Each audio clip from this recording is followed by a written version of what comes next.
तर मग काय करा, सर्व शेतकऱ्याला म्हणा 14 तारखेच्या तुम्ही गहू, हरभरा, मका काढून घ्या. बर. कारण की 14ला नाशिककडे पाऊस सुरुवात होणार आहे. 14 13लाच येणार आहे.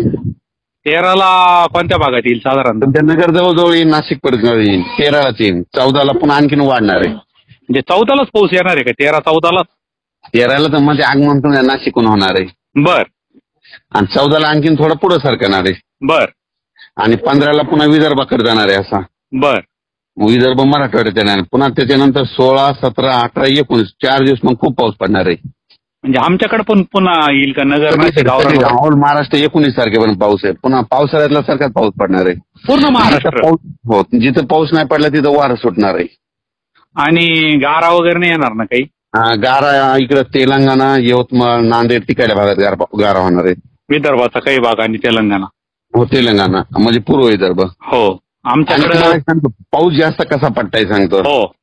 तेलंगणा, आंध्र प्रदेश हो जास्त.